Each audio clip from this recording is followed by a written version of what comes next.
At this time, I will call the State Transportation Board of the State of Georgia to order. I want to welcome everyone here this morning. I see we have a great crowd. We have our attendance of our board members here. And at this time, I would like to ask you to rise as we do our invocation and the Pledge of Allegiance by Board Member Jeff Lewis. Let's pray. Our Heavenly Father, we pause at this time, Lord, to lift you up and thank you for the goodness that you make to all of us, Father. We ask for blessings over this department, over the state, men and women that make everything work in this department. Lord, we ask you to bless our meeting at this time, and may we serve you and serve the people of Georgia better. In Christ's name we pray. Amen. Amen. Pledge allegiance to the flag of the United States of America and to the republic for which it stands, one nation under God, indivisible, with liberty and justice for all. Again, I extend a very warm welcome to each and every one here today. I hope you're enjoying this 20-plus degree weather that we're having, and I don't think it's going to go much higher today. But thank you for being here, and I welcome you once again. At this time, I would like to ask Kristen if she will do the roll call of the board. Yes, ma'am. District 1, Chair Purcell. Present. 2, Ms. Williams. Here. 3, Mr. McIntyre. Present. 4, Mr. Brown. Present. 5, Ms. Key. Present. 6, Mr. Bowen. Here. 7, Mr. Thompson. Present. 8, Mr. Golden. Here. 9, Ms. Dunn. 10, Mr. Boswell. Here. 11, Mr. Lewis. Here. 12, Mr. Snipes. Here. 13, Ms. Lemon. And 14, Mr. Gravely. Here. Thank you so much. We will move forward to our board. You have received the board minutes from the January meeting. I hope you've had an opportunity to look at those. And at this time, I will accept a motion that we approve those minutes at this time. Second. I have a motion by Kathy, the second by Tim Golden. All those any questions, any corrections? All those in favor, please say aye. Aye. Those opposed likewise. The ayes carry with passing our motion to approve those minutes. I would like to ask Albert Shelby, who is our Director of Program Deliveries, to give us a report on our projects for the March 2025 letting. All right, so good morning, Madam Chair, Commissioner, and members of the board. I'm here to present the projects that the department is proposing to advertise for the March 2025 letting. Before we present March, here are the current FY 2025 results. We have let a total of 165 projects in fiscal year 2025. This chart shows the number of projects by improvement type. The value of these 165 projects is approximately $1.27 billion through the January 2025 bid award. Of the 165 projects, 162 are GDOT let with an approximate value of $1.25 billion, and 3 are local let with an approximate value of $11 million. This chart shows the dollar amount distribution by improvement type, with bridge, roadway, and maintenance projects making up the bulk of these improvement types. Here are the results of the January 2025 letting. Of the 9 GDOT let contracts that were presented to the board, all were awarded. Now I'm going to discuss the projects in the March 2025 letting. We have a total of 18 projects in the letting. 14 are GDOT let, 3 are local let, and 1 is going to be let by South Carolina DOT. The next 2 slides list those 18 projects by congressional district.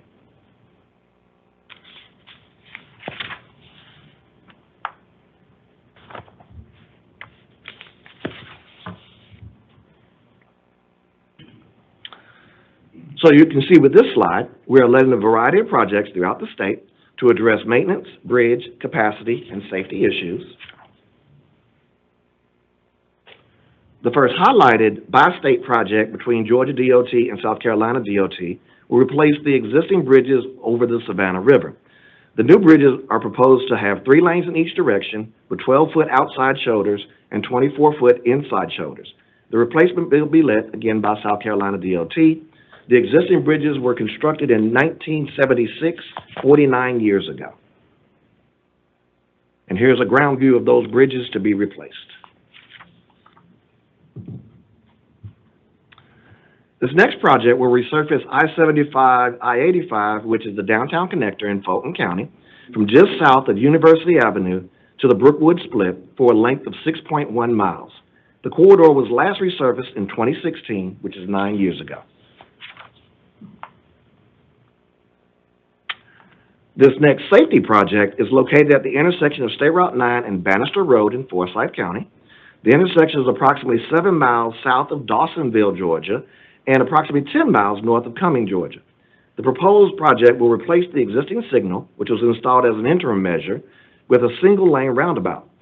South of the roundabout, the intersection of Bannister Road and Silversmith Drive will be reconfigured to prevent potential conflicts with the roundabout itself. And here's a picture of the design that is being proposed for construction.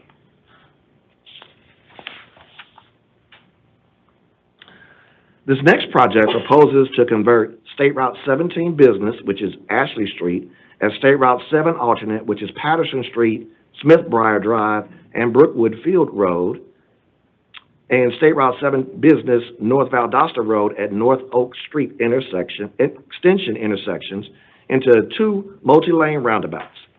Currently, the intersection has 5 legs and utilizes a pair of coordinated traffic signals.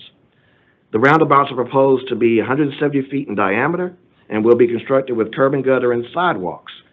The proposed project is approximately 0.13 miles in length and is located in Lowndes County in the city of Valdosta. And here is a design of the proposed project.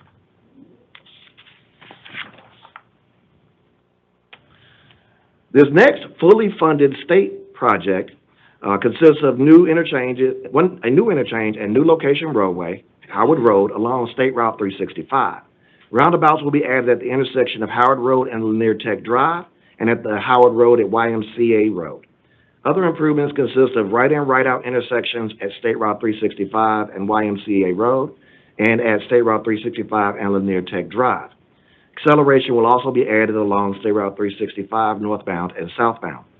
The purpose of this project is to address congestion and safety issues related to the new Lanier Technical College and the anticipated development in the surrounding area. Here's what the original concept sketch looked like.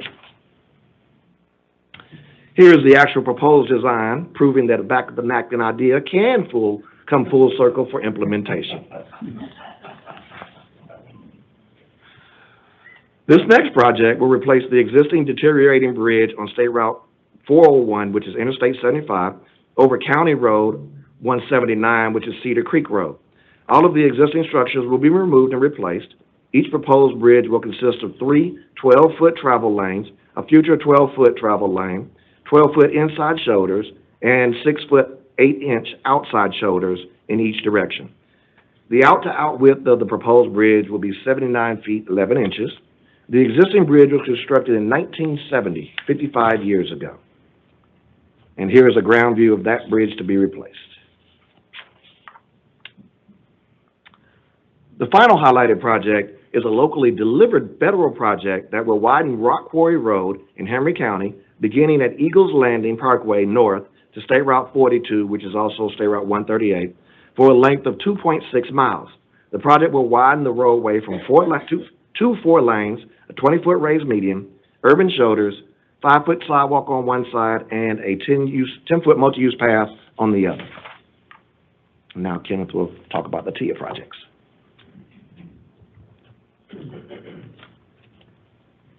Thank you, Albert. Madam Chair, members of the board, Commissioner, I'm here to present a TIA local let project as advertised for the March board, or March letting. This is Hardy McManus Road, from William Few Parkway to State Route 28 in Columbia County. This is Congressional District 12, and this is a, CSRA TIA 2 project. Hardy McManus is basically widening this stretch of roadway. This is approximately 3.2 miles. We'll be upgrading from a rural typical section to an urban typical section, and pedestrian improvements, including lighting, sidewalk, multi-use trail. We will also be doing intersection improvements along the corridor, adding 3 roundabouts. And Columbia County's done a great job getting this project ready for letting, and this represents a commitment of approximately $34.8 million in TIA upgrades to this corridor. Thank you, Kenneth. So we have 18 projects proposed for the March 2025 letting. 14 are GDOT let, 3 are local let, and 1 is South Carolina DOT let. This chart shows the distribution by improvement types. The estimate of the projects in the March 2025 letting is approximately $356 million. This chart shows the dollar amount distribution by improvement type. I now ask for your consideration for approval of the proposed projects presented for the March 2025 letting. The board has heard the report of our March 2025 letting. I would like to entertain a motion at this time from a board member. I have a motion with Tim Golden. Do I have a second? Second. Are there any questions or remarks in regards to the March 2025 letting? Seeing none, all those in favor, please say aye. Aye. Those opposed, no. The ayes carry. Thank you so much. Thank you. We'll be revisiting now the construction work program, and I would like to ask Matt Markham if he will come forward, who is our Deputy Director of Planning. Matt? Thank you. Good morning, Madam Chair, Commissioner, and members of the board. Pleased to come before you this morning to present proposed revisions to the construction work program. I have 1 set of revisions to bring to you today. These came to you last month for review and come to you today for recommended action. There are 7 total revisions, all of them additions to the program. 2 of them are bridge replacements, and 5 of them are interstate lighting projects. You can see them here on the screen. I'd be happy to answer any questions, but otherwise I ask for your favorable consideration for these proposed revisions. Any questions to Matt? At this time, I will entertain a motion to approve the revision list. Second. Who made the motion? Jeff? Okay. Any other questions as we bring this to a vote? Thank you for lighting up Congressional District 5. I appreciate it. Seeing no other remarks, I call for a vote. All those in favor of the revision list, please say aye. Aye. Those opposed? The ayes carry. It's so passed. Thank you so much, Matt. I would like the Commissioner to please come forward for his report from last month, which was marvelous, and I don't know that you could outdo it, but I think you could also.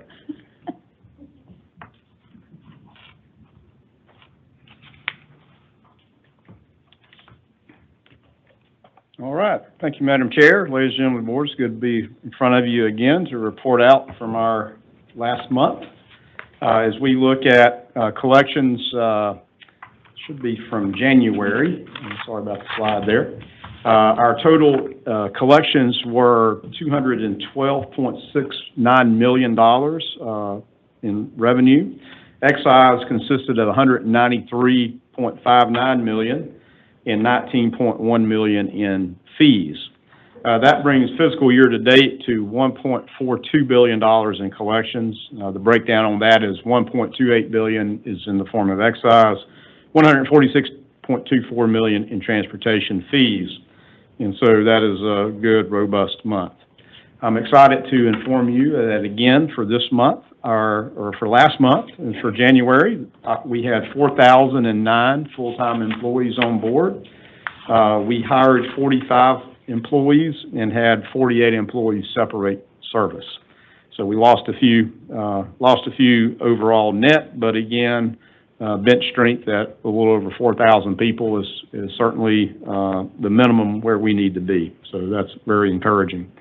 As it relates to procurement, for the month of January, 183 total contracts were executed, valued at $70 million for engineering, design, right-of-way, geotechnical, all the things that support getting projects ready for you to approve them to bid.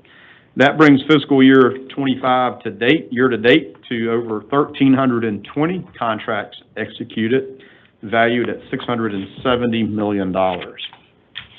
Now let me move into some projects that opened up to traffic since we were together last month.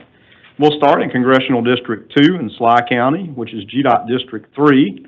And this project consisted of reconstruction of a bridge and approaches on Ebenezer Road over Muckalee Creek in Sly County. The bridge was originally built in 1969, which is a good vintage, by the way. The contractor was Southern Concrete Construction Company. Opened up for traffic in January 17th. Again, state investment on a local road to replace a bridge. Total investment for this bridge replacement was $4.2 million. I remember when we used to say a local bridge was about $1 million. So here you go. So $4.2 million total investment. Let's move into Congressional District 10 and 12, which covers a couple of, actually, 3 counties, Greene, McDuffie, and Talaferro counties, in GDOT District 2. This is traffic signal upgrades at several locations on State Route 12 and State Route 17 as well. Contractor was R.J. Haney and Associates, and all this work completed up at the very end of December, 1st of January. It represents a $2.5 million investment to upgrade traffic signals, and also you can see a 4-way stop there. But also you can notice the pedestrian features, the ADA accommodations, and the striping across the roads in those areas for pedestrians. So certainly we're focused on pedestrian safety, which I'll come back to later. Next, in Congressional District 12, which is a TIA project in Burke County, GDOT District 2. This project was 2.5 miles of widening and reconstruction of State Route 56 from US 25, which is the Waynesboro bypass, up to Cades Mead Road in Burke County. Contractor was C&H Paving, opened up for traffic on January 8th. It represents a $14.7 million investment. And this project opened ahead of schedule. And I remember when this project was being discussed in the TIA program, so it's nice to see it come into fruition. So that concludes the projects that we opened to traffic last month. I want to take just a moment and talk about safety. That's our #1 priority here in everything we do. And every project we do has a safety component, whether it's you heard from Alan and Davis and Andrew yesterday about how we go through evaluations for safety projects. But every project we do has a safety aspect to it, and we certainly are focused on safety. But I wanted to just call your attention to sort of where we stand with fatalities, because our goal is always to drive towards 0 fatalities. And as you look at this chart, you can see compared 2024 to 2023, the good news was there was 224 fewer fatalities on Georgia's roadways. And the bad news is there are still too many, because every fatality is too many. And so I just wanted to show you this number. The number will continue to change as data comes in, but it is a trend in the right direction. And if you look at the bottom left of that chart, you can see where in 2021, 2022, we hit all-time high fatality numbers in the state, and now they're on a downward trend. But that's not just by luck, that's by work from our safety teams. And like I said, every project we do has an element of safety. But the other part we're doing is, again, educating people on safe driving. And of course, with Safe Driving Summits for teenagers, and our Keep Georgia Safe educational program is all under the portfolio of our Arrive Alive safety campaign that's led by our communications team and traffic operations. You can see the photo in the middle there with Micah and Grant Waldrop from District 6 at a recent Safe Driving Summit, again, in partnership with LETC 43 in Rome. And so, Micah, thank you for your participation in that, and I thank all of you for your participation in those Safe Driving Summits. I understand, I think Mr. Bowen is going to be at one maybe in Forsyth County this week as well. I guess that would be tomorrow, how much of this week is left. So thank you for that, and thank you all for that support, because the work really matters. And I mentioned the Keep Georgia Safe Classroom Initiative that has been presented to you before. We're now in our second year and continuing to gain traction for teachers being able to have a curriculum to use in classrooms that is approved by the Georgia Department of Education for use in classrooms. And again, I think we all know teachers. So when you know a teacher, say, hey, we can make life easy on you. We've got curriculum, lesson plans, videos, games, posters, everything you need from K through 12. And it's age appropriate. And so please share this information. It's on our web, and we're doing great things trying to educate on safety throughout K through 12. But it's not only in Georgia. I can tell you our strategic communications folks have been contacted from other states saying, hey, we want to do this in our state. So we're trying to, again, do this. This is actually funded through our federal highway safety improvement program.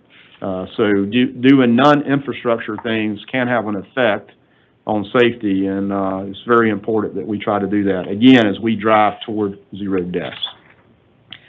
Let me just now move away from that, and just a lot going on this time of year. You all are very engaged and busy, and of course, we had the Georgia Municipal Association Cities United Summit, their annual Cities United Summit last month, and appreciate Chair Purcell for being there and being on a panel with Transportation Committee Chair Rick Jaspers and Senator Josh McLaurin, and to be on a transportation panel on Sunday.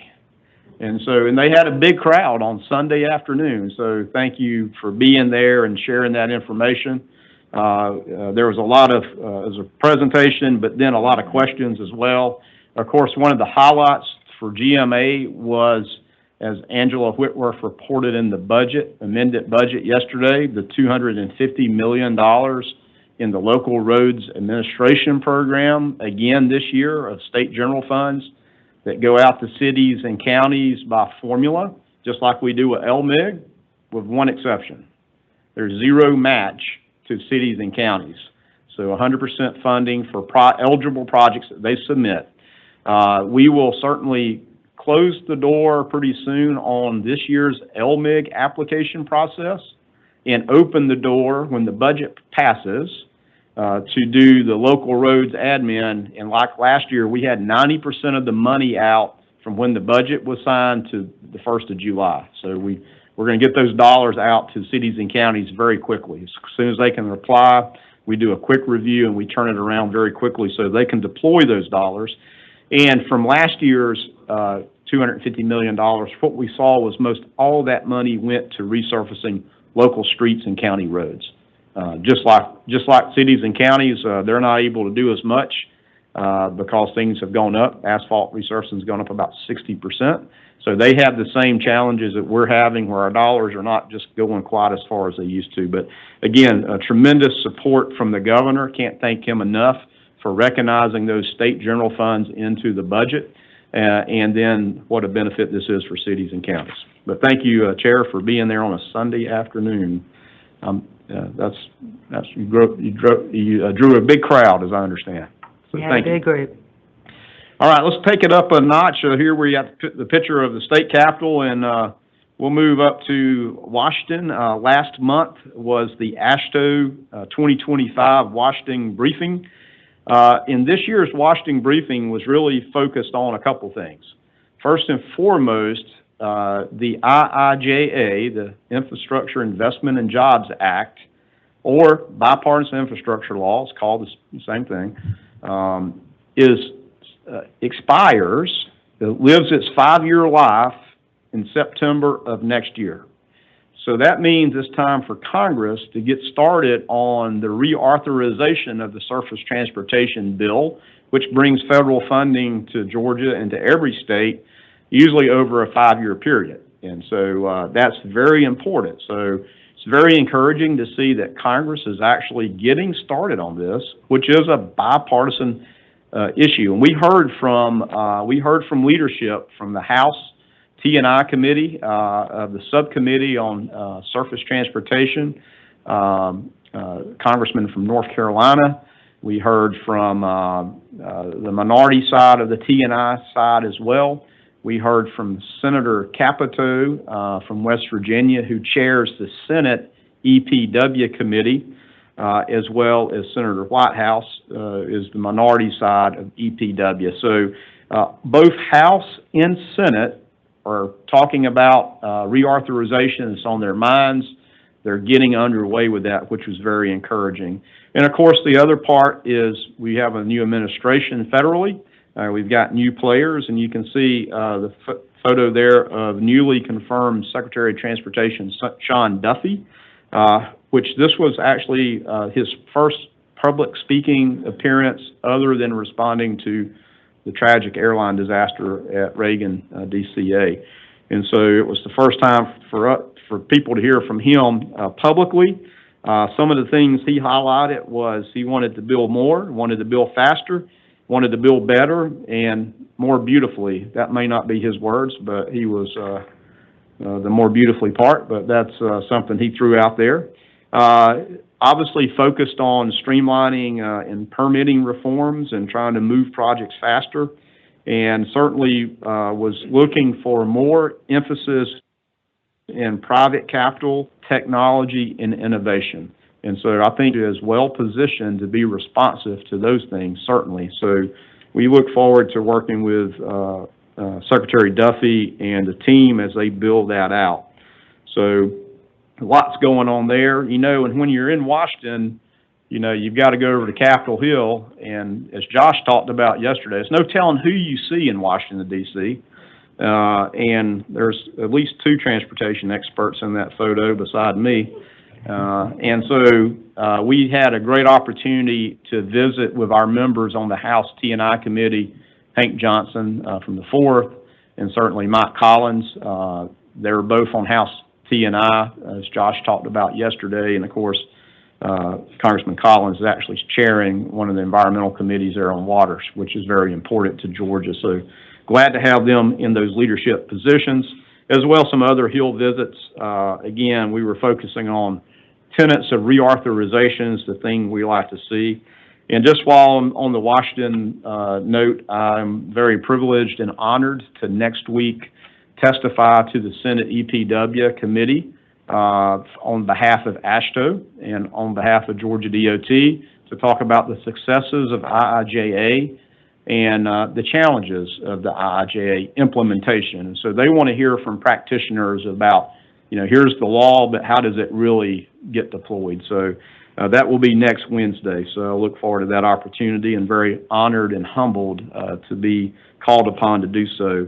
I was supposed to do the same thing similarly to House T&I subcommittee, but we had something called snow that week. And so it wasn't good to leave Georgia when we were in a snowstorm all the way to Savannah. So I'll keep you posted on how that goes, but very honored and humbled to have that opportunity again.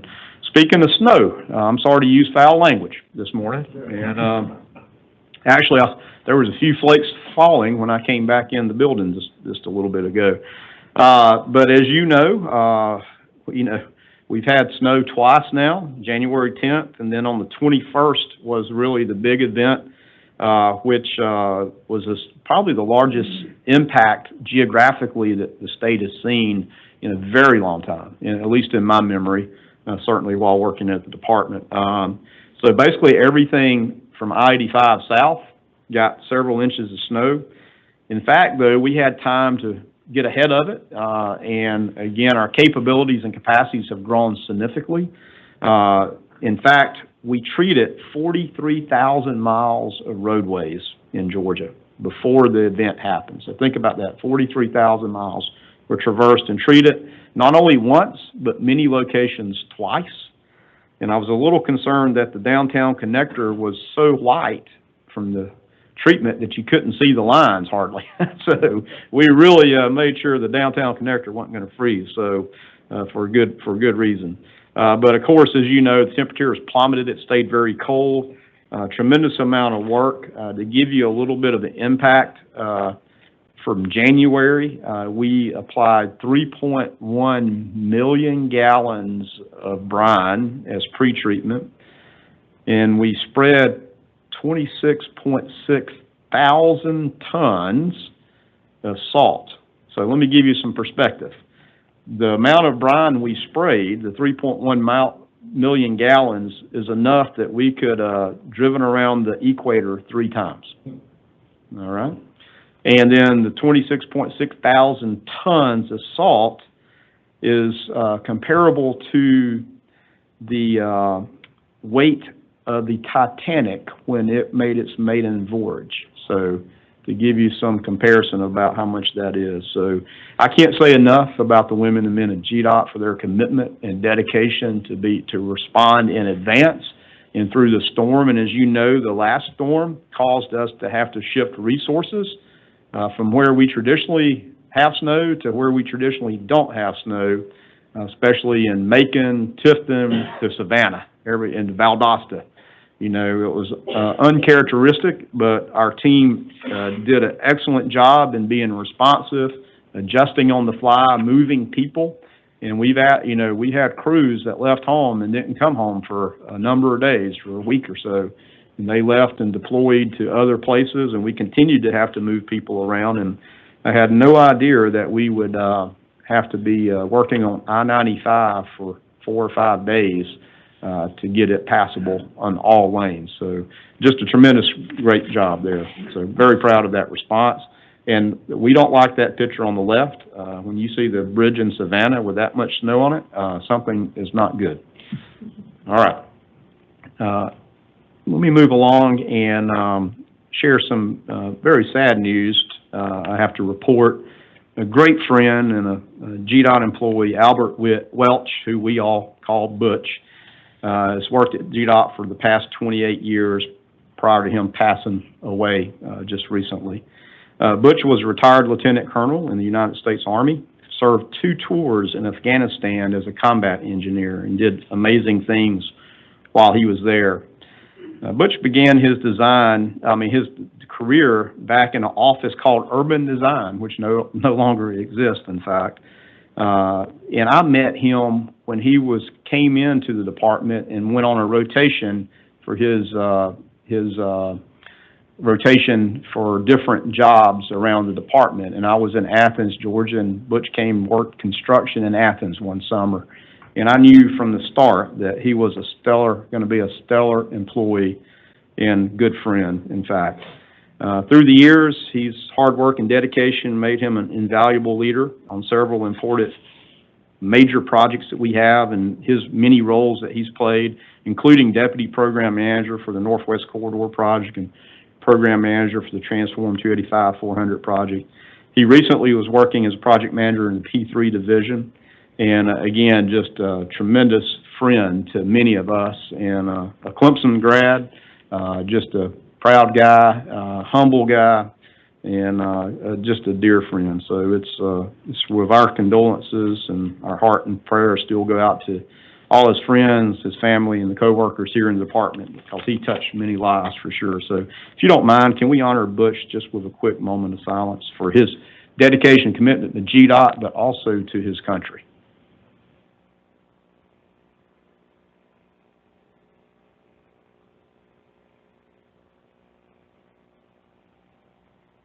Thank you very much. Now let me end a little bit more on a positive note and an exciting note relating to the ITS World Congress 2025, which will be held right here in Atlanta. So let me just tell you a little bit about ITS America in the World Congress. So there's ITS America, obviously for the Americas. There's ITS Ertico, which is Europe. There's ITS Asia Pacific. So there's all these organizations for the Intelligent Transportation Society, which deals with all the transportation technology that exists today and looking to the future. And so it's an amazing thing that we're hosting this. In fact, expect somewhere around 10,000 people to attend this at the World Congress Center. And this summer in August, and I'll get the exact dates. I don't want to trip over those without looking at them. But we started that planning as GDOT, being the support to ITS America since it's being held here. And in fact, on January 24th, we had a kickoff meeting here and had a lot of people, some 60 people and companies from around the nation that are supporting ITS America through either sponsorship or through technology demonstrations.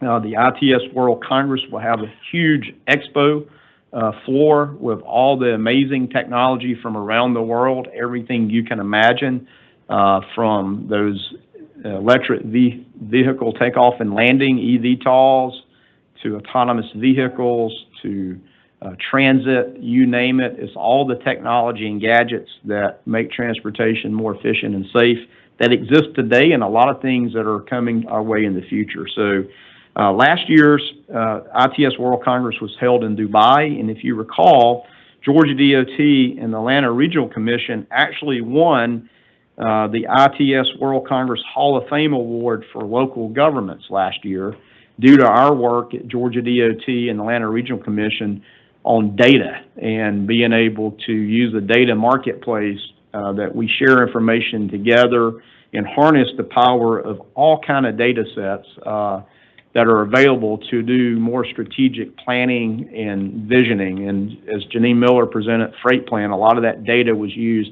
in developing Freight Plan. But so just a fantastic thing. In fact, I left this morning, ITS World Congress was having their board meeting right in downtown over at the Omni. And this morning, there was people from Australia, Europe, and Japan, Taiwan. People from all over the world were meeting this morning in preparation for this, and I was honored to go over to that board meeting. We have John Hibbert representing us today, and we're going to highlight all the things that we're doing here in Georgia, and specifically around the campus of the World Congress Center, where in downtown Atlanta we have 1,200 traffic signals outfitted with connected technology in the traffic signals that can communicate to vehicles. Again, that technology is emerging and coming online in vehicles, but we're leading that charge. In fact, it's the largest deployment in the nation, and we think the world. We'll claim the world. We'll claim that, and somebody can dispute it. Come and dispute it with us. But there's a lot of other things we're doing, things that you all have supported, such as the fiber optics projects along the interstate to get fiber along our interstate so we can connect these cooperative ITS devices to that broadband and internet. We're doing, again, aggressive traffic signal management, the RTOP or the SIGOPS program we have, where we connect all the signals together along corridors across multiple jurisdictions. Here in metropolitan Atlanta is unique. We've got over 8,000 traffic signals in Georgia that we can communicate and work on remotely, not physically having to go to the site. We've done things, again, with electronic truck logs with truckers so that they can get warnings on their truck log about places where trucks tend to turn over or reoccurring congestion areas. We've deployed automated incident detection. We did that first on 475 there in Macon. Again, so that you don't have to have a camera or somebody to call you. We've got technology that can determine if there's an incident on the roadway, so you get immediate notification. And again, continuing to deploy and use machine learning and AI to help us better manage traffic. So this is August 24th to 28th. We'll keep you posted. We'll work with Kristen to get you notice. We want to make sure that you're a part of this in some way or form, especially getting to the expo. We're going to have something called basically a day one area that with all this technology we're deploying, actually on Monday, ITS America will be doing an open call for technology companies to come and use our traffic signal platforms and our platform to do other things, especially with pedestrians and vehicles. So we're going to open up basically a sandbox, if you will, that private vendors can come in, and we will actually have real-world deployments going on during ITS World Congress, not some demo in a controlled environment. It will be a live, real-time opportunity for all private vendors to do amazing things for the future of transportation technology and safety. So very exciting for that. So, Madam Chair, that concludes my report. I'll be happy to answer any questions you may have. Do I have any questions or remarks? Commissioner, I want to say once again, you did a great report. We're always impressed about what is going on in our state already, what is coming forward, and appreciate all the information that you provide us each time. So thank you so very much for your report today. You're welcome. Thank you. Now I would like to ask Board Member Stacy Key if she will approach the podium. It is a pleasure.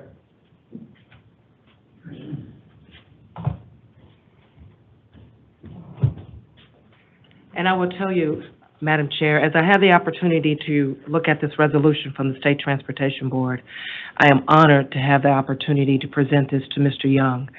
And the words that come to mind as I look at this resolution are excellence and leadership. And so with that, a resolution of the State Transportation Board, whereas Treasury Young, a graduate of Mercer University, is retiring from the Georgia Department of Transportation after 29 years of dedicated service to the state of Georgia, which includes 21 years with the Georgia DOT. His leadership has been critical to the operational and transportation services procurement functions of the Georgia Department of Transportation in a time of tremendous growth and increasing complexity. And whereas Treasury began his career at the Georgia Department of Transportation in the Office of General Support in 2004. He then held the roles of Task Order Project Manager in the Office of Consultant Design and Program Delivery and Assistant Office Head for Transportation Services Procurement.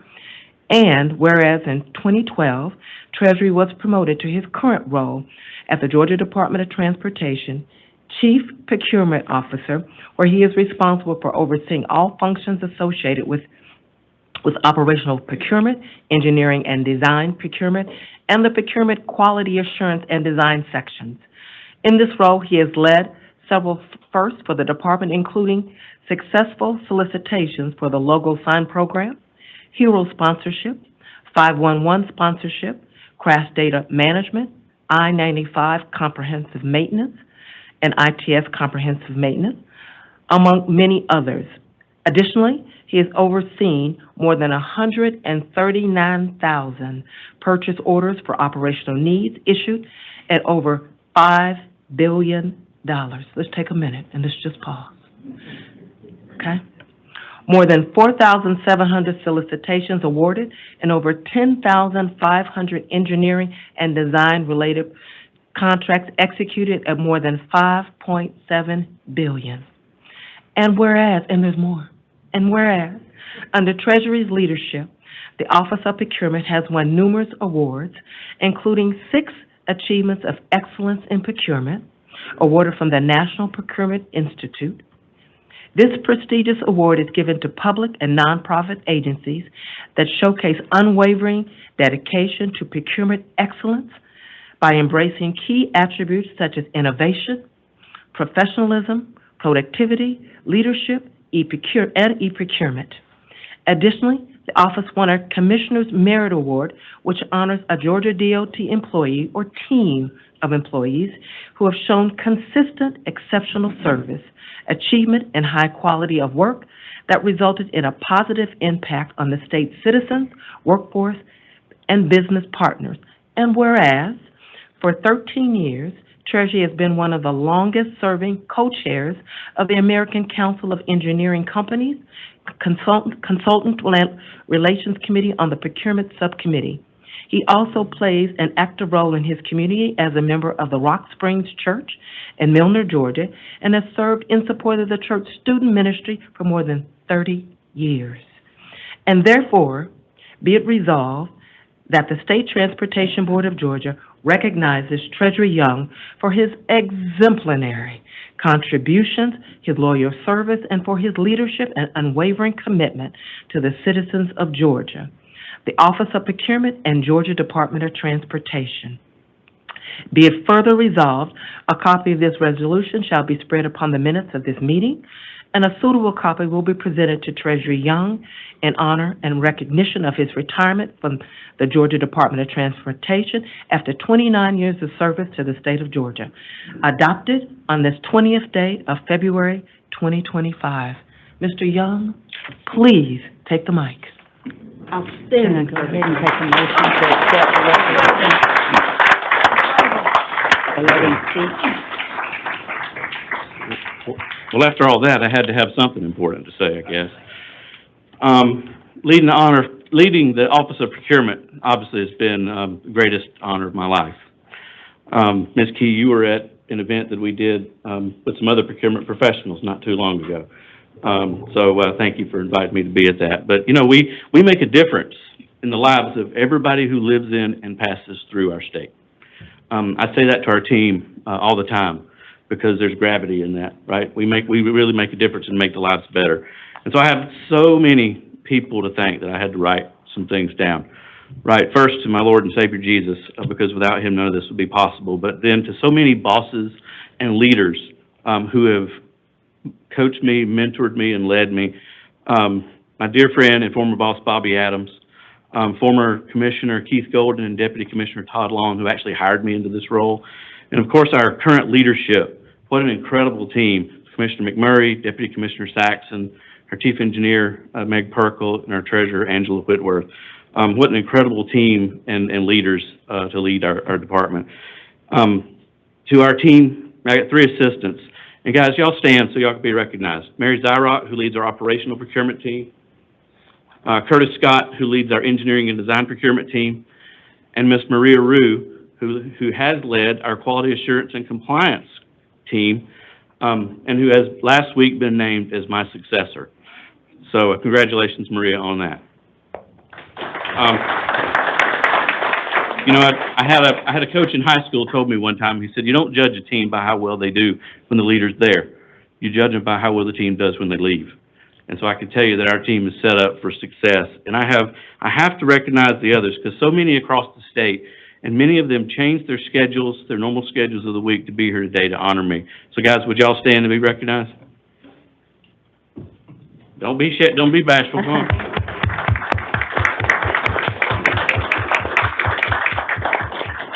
Thank y'all so much for being here, because it really is an honor. It means a lot to me to be here. And to my family, my wife Sharon, my kids, Summer and Taylor, my mom and dad, Bill Young and Carol Harris. And last but not least, to you, our board. Because thank you for your wisdom. Many of you I've known since I've been in this role. Mr. Brown, we were here a long time ago. Mr. Bowen, all the way back in 2012. The wisdom and leadership that you provide, you know, every day, makes a difference in everybody's lives that live in and pass through this state. And so I just thank you, and thank you for the chance to be here. Thank you, Commissioner.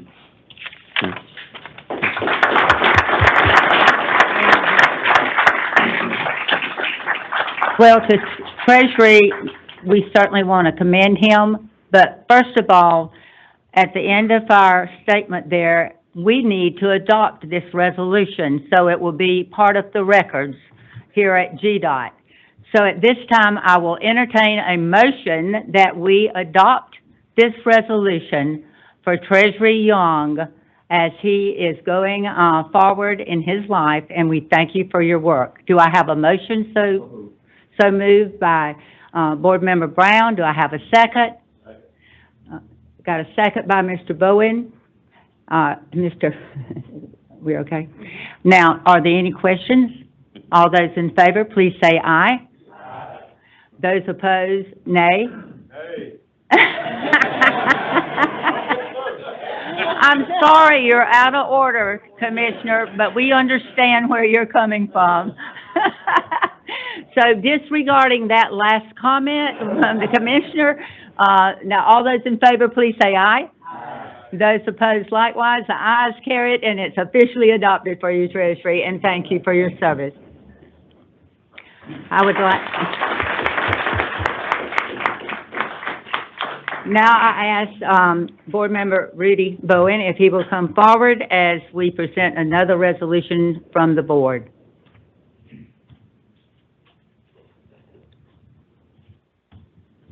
I'd like to ask Calvin to come on up, please. Calvin, this was a kind of surprise for me. Calvin and I have created a relationship. He was our district engineer, my district engineer up in Gainesville. Did an outstanding job, always available when you had needs, always would call you when you called him, but more importantly, he just did a fantastic job in helping solving issues that we dealt with in District 1. And Calvin, I can't thank you enough and what you did and what in your service here at DOT for all these years, and we're going to find out right here when I read this all of what you did for DOT. And I want to again thank you. I want to make this in a form of a motion as I read this resolution. Get my glasses on. Kelvin Mullins, a native of Clarksville, Georgia, and a graduate of Georgia Southern University, where he earned a bachelor's degree in civil engineering technology, is retiring from the Georgia Department of Transportation after 28 years of exemplary work, ethic, and dedicated service to the citizens of Georgia. And whereas in 1997, Kelvin began his career at the Georgia Department of Transportation as a civil engineering technology working out of the Athens area office. In this role, Kelvin acquired the knowledge and understanding of the department's policies, procedures, programs that would be the foundation of his career at Georgia DOT, serving as the project manager for the Epps Bridge Parkway and the Jefferson Bypass projects. And whereas Kelvin quickly rose through the ranks in the Athens area office, holding the positions of construction project manager, construction project engineer, and assistant area engineer, where he was responsible for all construction activities in Clark, Oconee, Walton, and Jackson counties. In 2005, Kelvin was promoted to the Gainesville District 1 office as the state aid coordinator and was responsible for assisting local governments in 21 Northeast Georgia counties with the annual Local Maintenance Infrastructure Grant, which is LMIG, as well as city and county contracts for off-system roadway improvements. And whereas in 2009, he was promoted again to Transportation Enhancement Program Manager and then to Design Build Project Manager, where he served as the project manager for the I-75 South Express lanes. In 2012, Kelvin took on the role of TIA Regional Coordinator, which is TIA, where he helped establish the guiding principles of the TIA program, later transitioned to TIA Administrator 2015. In this role, he ensured the success of the $1.5 billion TIA program, which included all TIA projects in the River Valley, heart of Georgia, and central Savannah River area regions. And whereas in 2017, Kelvin was promoted to the dual roles of Local Grants Administrator, Technical Assistant to the Deputy Commissioner in the position of Local Grants Administrator. Kelvin worked closely with county and city representatives in all 159 counties to deliver state's LMIG funding program on a yearly basis. He assisted with the development and implementation of the online LMIG application process, which served significant time and money for local governments as well as for Georgia DOT. Whereas in 2020, he was, as the district engineer of GDOT District 1, Kelvin managed more than 400 employees and oversaw 21 Northeast Georgia counties, including 2,300 state route centerline miles, 109 miles of interstate, 748 bridges, all while providing leadership and guidance to the district during the COVID-19 pandemic.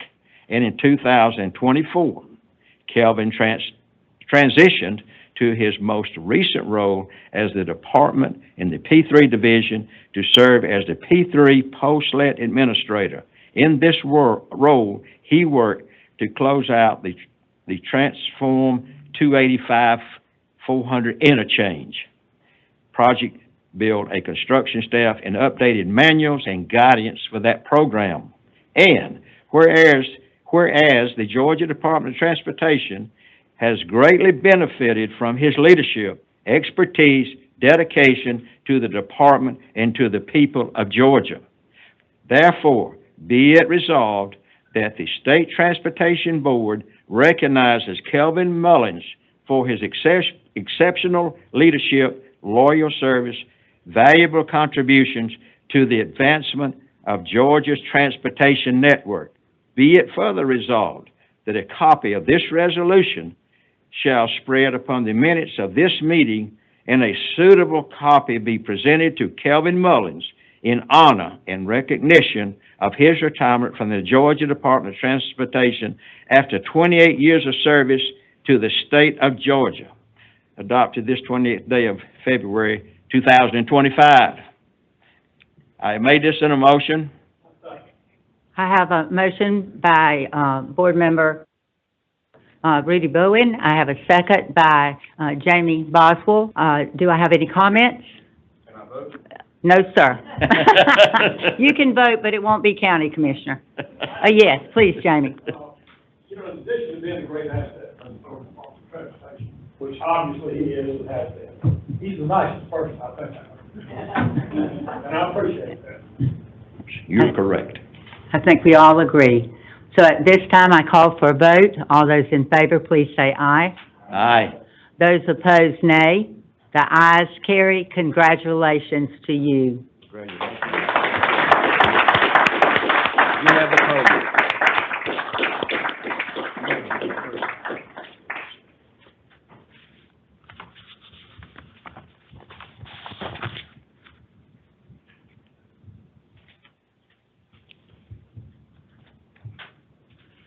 Thank you. I love GDOT, and I thought about just saying that and dropping the mic and stepping down. But I do have a lot of people to thank. I want to start by thanking my family, my wife, Erin, my beautiful daughters, Hannah and Macy. Hannah's here today. Macy's away at college. But I'm most thankful today that my wife, Erin, is here. She's been through a lot the last couple of years, and she's the strongest, bravest person I know. So thank you. Maybe you would like to have them stand so we can recognize them.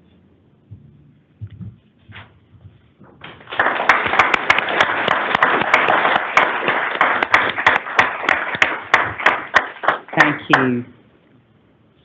We'll move on from that to an equally difficult subject. I want to thank Butch Welch, because I know he's watching today. He's like a brother to me. It's going to be tough without him, and I miss him. In 2019, Butch was first diagnosed with cancer. A few of us got together, myself, Butch, of course, and Kenneth Franks, Andrew Hainig, Rick O'Hara, and William Easton. We created a text group. So it's a little out of the norm, but I'm going to thank my text group today. It's been important. It was important in 2019, so we could all keep up with Butch as he was out going through his treatments.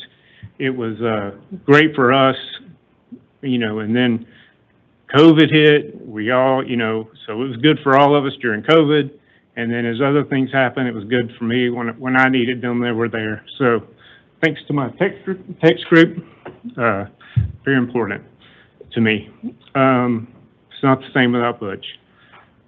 Got a lot of people to thank too. We spent a lot of, I worked in a lot of different offices, so I have a lot of people to thank.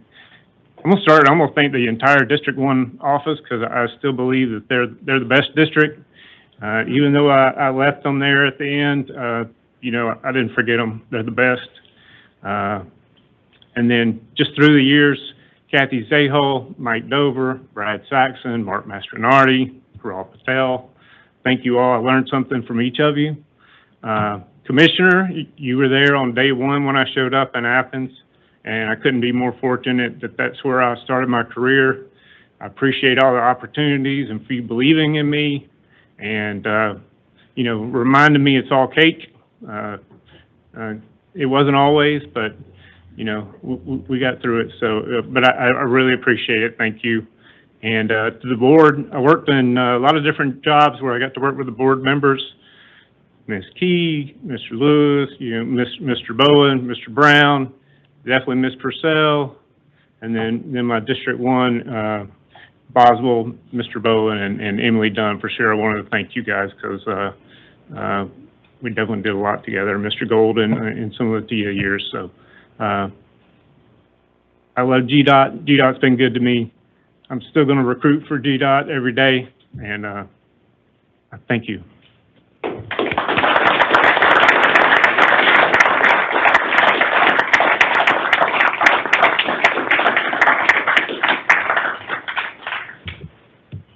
It's always great to be able to honor those that have done so much for the Georgia Department of Transportation and been here for each and every one of us, always ready to provide answers and direction. So thank you both to Treasury as well as to Kelvin, and we're glad that we have so many individuals here to also recognize you and the honor that you've received today. So just wanted to make that aware from our board members, as each and every one of us want to say thank you. Now we move forward, and we will start with our State Transportation Planning and Strategic Planning Committee, and Committee Chair Tim Golden. Thank you, Madam Chair. The Statewide Transportation Planning Strategic Planning Committee convened on February 19th at 1:30. Board members present included myself, Lewis, Key, Lemon, Purcell, Boswell, Williams, Brown, Thompson, Snipes, and Gravely. The first order of business, Janine Miller, our Director of Planning, presented the 2025 Freight and Logistics Implementation Plan and the Fiscal Year 2024 Freight Logistics Annual Report.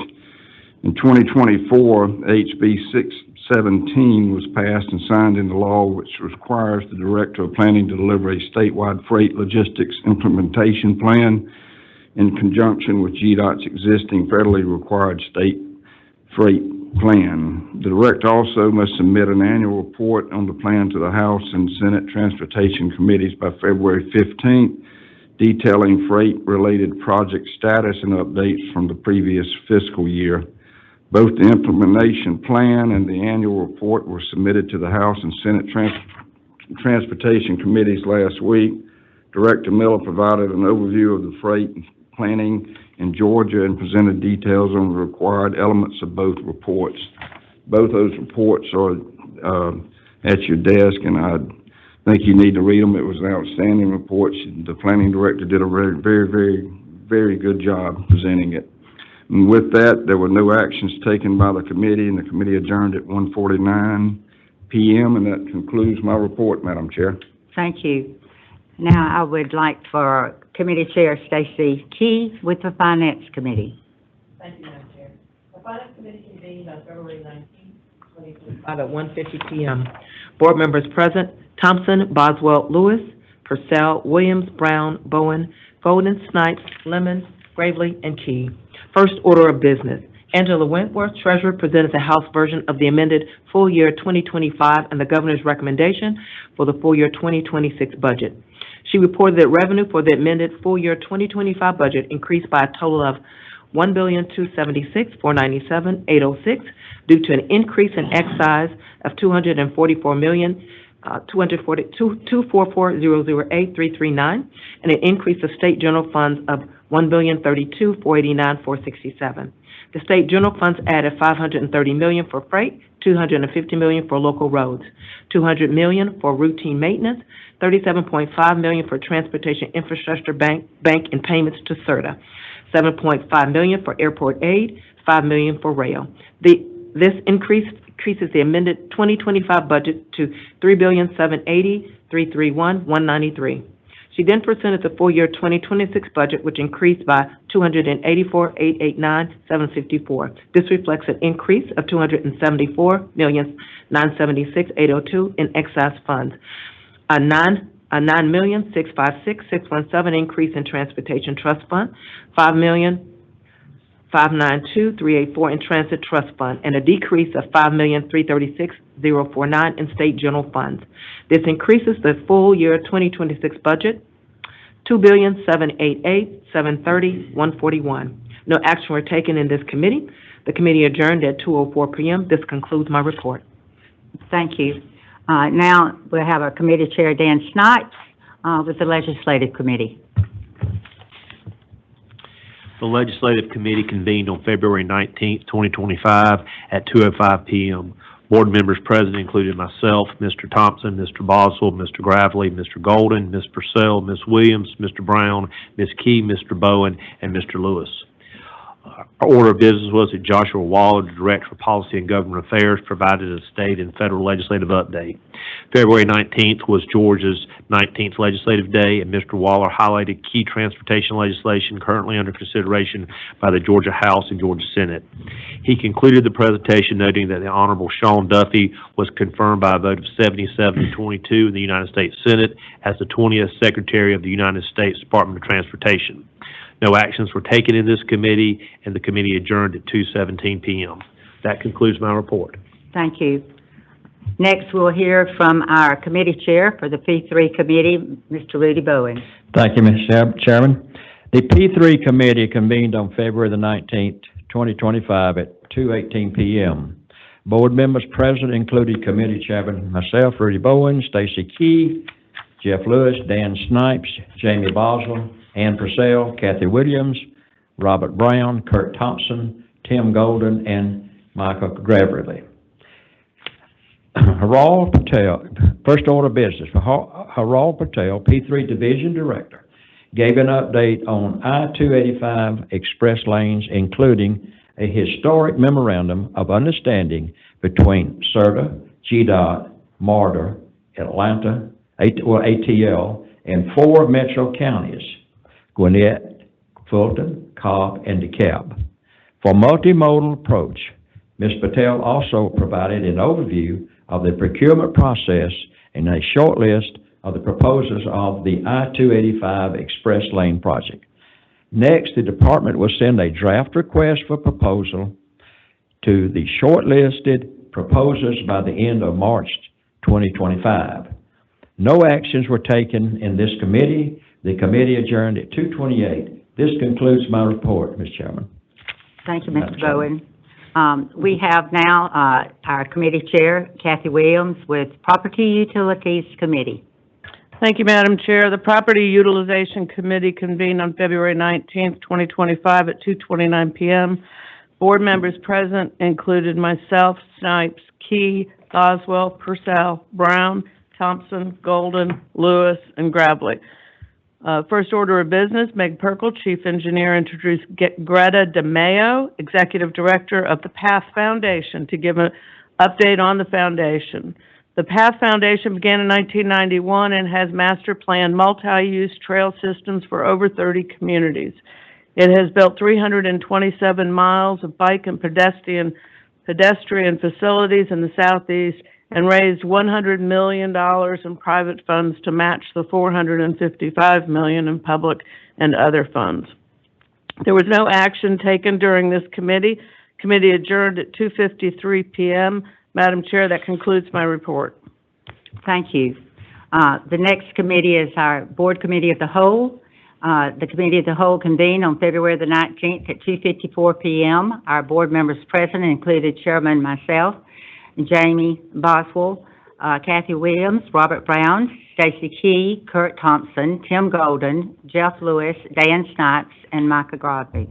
The first order of business, Alan Davis, our state traffic engineer, and Andrew Pearson, state traffic operations manager, gave us a presentation on intersection control. They explained what intersection control is, why it's important, provided examples of different types of intersection control, and detailed how the Office of Traffic Operation goes about determining the most appropriate intersection control type.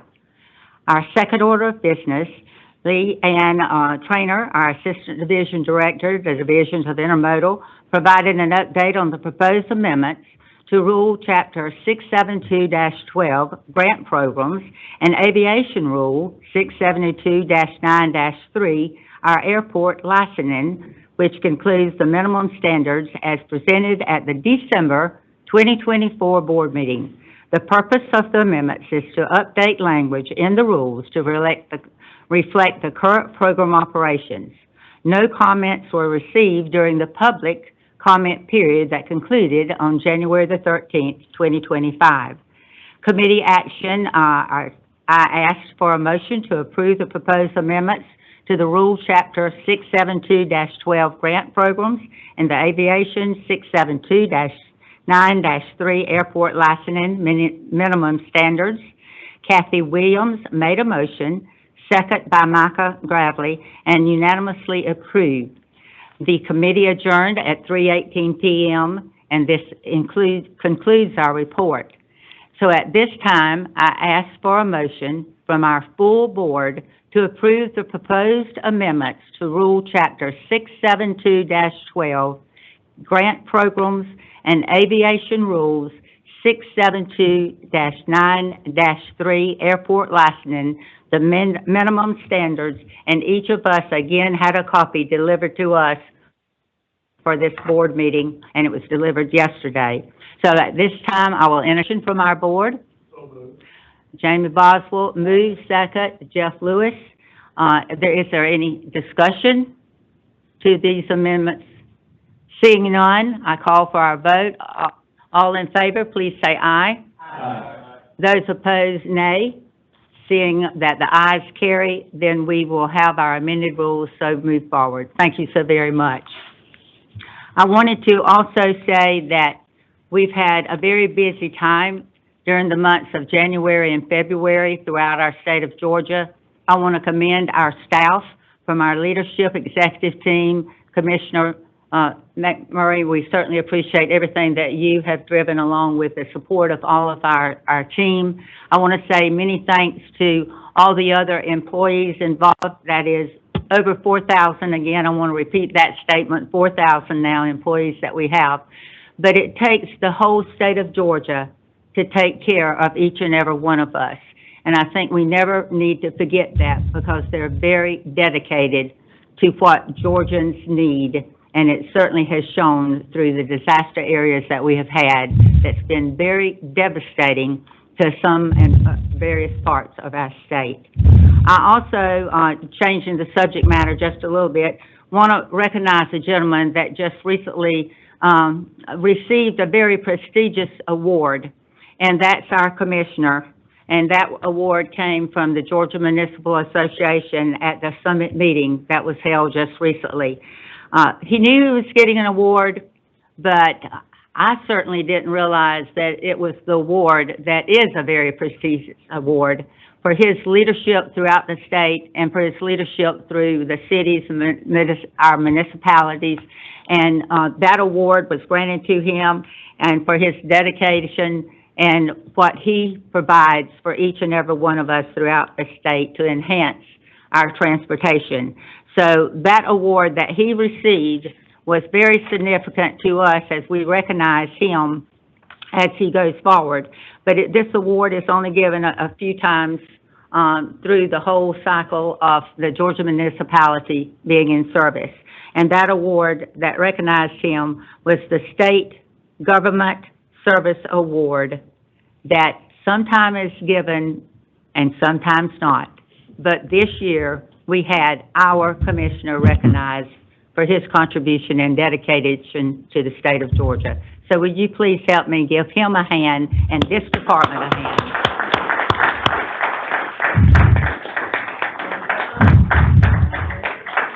Do I have any comments? Oh, yes, Mr. Bowen.